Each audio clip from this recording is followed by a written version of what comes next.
It's really hard to be truly happy when you're not being yourself. And most of us have no clue who we are.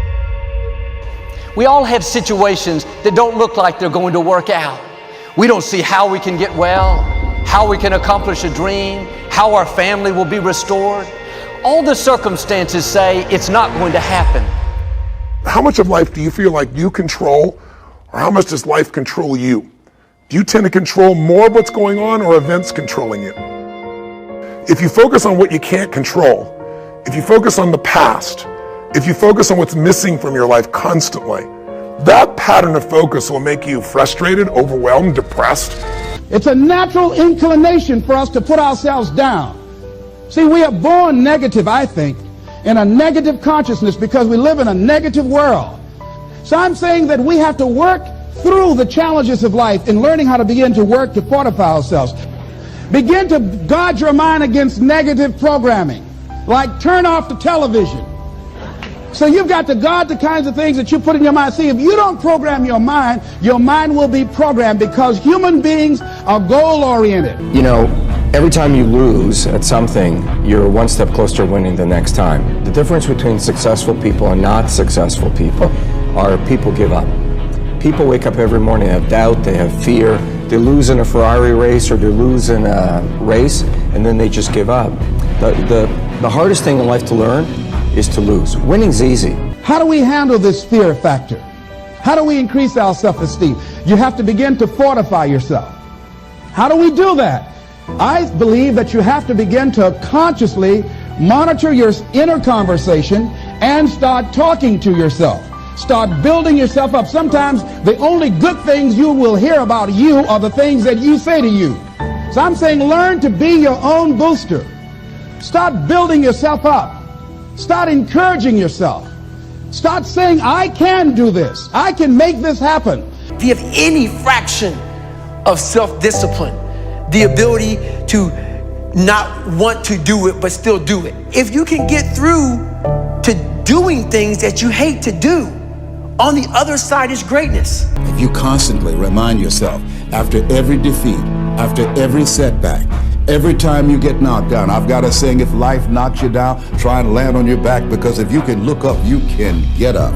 My journey taught me that the secret to being mentally strong is that you have to give up your bad mental habits. Mental strength is a lot like physical strength. If you wanted to be physically strong, you'd need to go to the gym and lift weights. But if you really wanted to see results, you'd also have to give up eating junk food. Mental strength is the same. If you want to be mentally strong, you need good habits like practicing gratitude. But you also have to give up bad habits like resenting somebody else's success. No matter how often that happens, it'll hold you back. There's 3 kinds of destructive beliefs that make us less effective and rob us of our mental strength. The first one is unhealthy beliefs about ourselves. We tend to feel sorry for ourselves. And while it's okay to be sad when something bad happens, self-pity goes beyond that. It's when you start to magnify your misfortune. When you think things like, why do these things always have to happen to me? I shouldn't have to deal with it. That way of thinking keeps you stuck, keeps you focused on the problem, keeps you from finding a solution. And even when you can't create a solution, you can always take steps to make your life or somebody else's life better. The second type of destructive belief that holds us back is unhealthy beliefs about others. We think that other people can control us, and we give away our power. But as adults who live in a free country, there's very few things in life that you have to do. So when you say, I have to work late, you give away your power. Yeah, maybe there'll be consequences if you don't work late, but it's still a choice. Or when you say, my mother-in-law drives me crazy, you give away your power. Maybe she's not the nicest person on earth, but it's up to you how you respond to her because you're in control. The third type of unhealthy belief that holds us back is unhealthy beliefs about the world. We tend to think that the world owes us something. We think, if I put in enough hard work, then I deserve success.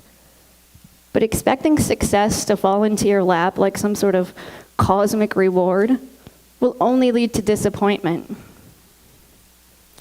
But I know it's hard to give up our bad mental habits. It's hard to get rid of those unhealthy beliefs that we've carried around with us for so long. But you can't afford not to give them up. Because sooner or later, you're going to hit a time in your life where you need all the mental strength that you can muster. So, how do you train your brain to think differently? How do you give up those bad mental habits that you've carried around with you? It starts by countering those unhealthy beliefs that I talked about with healthier ones. The only way to get through uncomfortable emotions, the only way to deal with them is that you have to go through them. You have to let yourself feel sad and then move on. And to gain confidence in your ability to deal with that discomfort. Tighten up, people. It's okay. Trust me, it's okay. You might be called nigger one day. It's okay. You might be called some Jewish word or some faggot or gay word. It's okay. Let them call you that. What are you going to do now? They don't own your life. The one thing we have in this world is we can't control the events, but we can choose what to focus on, we can choose what things mean, and we can choose what to do. Those three choices, those three decisions really control our life. It's not so much the conditions of our life that control our destiny as much as the decisions of our life. Your world is what you make it. But of course, before you can change your world, you have to believe that you can change it. You cannot change destination overnight. You cannot change destination overnight. Which means you can't arrive at a 5 years from now place tomorrow. But here's what you can change today and overnight. You can change direction. That'll ace your future. Spend 5 minutes complaining and you have wasted 5. And you may have begun what's known as economic cancer of the bone. It doesn't matter to me any longer how long I live. What matters to me most is how I live. To ask y'all one question, a question that I was asked all my life by a third-grade dropout. How you living? How you living? Every day ask yourself that question, how you living? My mother used to say, birds of a feather flock together. If you run around with losers, you will end up a loser. It's necessary that you get the losers out of your life if you want to live your dream.